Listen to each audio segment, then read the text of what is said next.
Gómìnà ìpínlẹ̀ Ọ̀ṣun Sẹ́nitọ́ Adémọ́lá Adeleke ti fi ẹ̀mí ìmoore hàn sí Ọlọ́run àti àwọn èèyàn ìpínlẹ̀ Ọ̀ṣun lórí ìdìbò ọjọ́ kẹrìndínlógún oṣù keje ọdún 2022 nínú èyí tí ó ti fìdí gómìnà àná Adégbóyèga Oyètọ́lá janlẹ̀. Nínú ọ̀rọ̀ tí ó fi síta nípasẹ̀ agbẹnusọ rẹ̀ Malam Rasheed Ọláwálé, gómìnà Adeleke gbóríyìn fún àwọn olùdìbò nípínlẹ̀ Ọ̀ṣun fún ìdúróṣinṣin wọn pẹ̀lú bí wọn kò ṣe fi ààyè gba gbogbo ìhàlẹ̀ gómìnà àná tí wọ́n sì dìbò fún òun.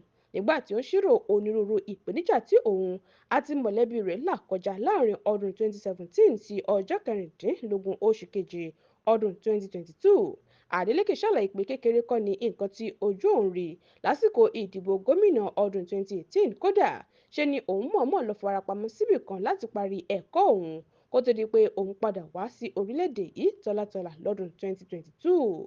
Adeleke ṣàpèjúwe ìlàkọjá rẹ̀ gẹ́gẹ́ bí àmọ̀tẹ́lẹ̀ Ọlọ́run, ìdánwò látọ̀dọ̀ àwọn èèyàn àti iṣẹ́ ńlá. Gẹ́gẹ́ bó ṣe wí, ní oṣù méjìlá sẹ́yìn, ẹ dìbò fún mi láti di gómìnà ìpínlẹ̀ Ọ̀ṣun. Ìbò yín lọ́dún kan sẹ́yìn ló gba ẹ̀tọ́ mi padà lọ́wọ́ àwọn tí wọ́n jí lọ́dún 2018. Ẹ̀yin ènìyàn mi nípínlẹ̀ Ọ̀ṣun, mo mọ̀ọ́re. Ẹ gbárùkù tì mí gẹ́gẹ́ bí ìmọ́lẹ̀ òmìnira. Nígbà tí nǹkan le, àwọn èèyàn Ọ̀ṣun dúró tì mí. A gba ìpínlẹ̀ wa kalẹ̀ lọ́wọ́ àwọn amúnisìn. Ẹ̀yin èèyàn mi, mi ò ní gbàgbé àtìlẹ́yìn yín eléyìí tí ó fún mi ní ìṣẹ́gun lọ́dún 2022. Láàrin ọdún kan sẹ́yìn, mo dúró ti májẹ̀mú tí mo bá àwọn èèyàn mi nípínlẹ̀ Ọ̀ṣun dá. Mi ò wá nǹkan ti ara mi, mo fi ara mi jìn fún ìtẹ́lọ́rùn àwọn èèyàn mi. Ọ̀rọ̀ ìgbáyégbádùn àti ààbò àwọn èèyàn mi ló jẹ mí lógún.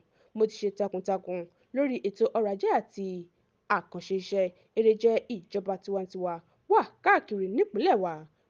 Pẹ̀lú bí owó tó ń wọlé ṣe kéré tó, à ń gbìyànjú láti ṣe iṣẹ́ ìdàgbàsókè onírúurú.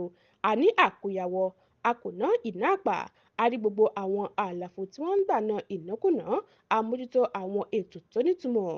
Bí a ṣe ń ṣe àjọyọ̀ ọdún kan ìdìbò tí ó lámì yìí, ìjọba yín àti gómìnà yín kò ní yẹsẹ̀ nínú àfojúsùn ẹlẹ́ka márùn-ún tí ó ṣèlérí fún yín. A kò ní yẹ̀ kúrò nínú ètò ìgbáyégbádùn àwọn obìnrin, ọ̀dọ́, ọmọdé àti arúgbó, tálákà àti àwọn ọlọ́rọ̀. Ìjọba wa yóò tẹ̀síwájú láti jẹ́ ìjọba àwọn aráàlú, nípasẹ̀ àwọn aráàlú àti fún àwọn aráàlú.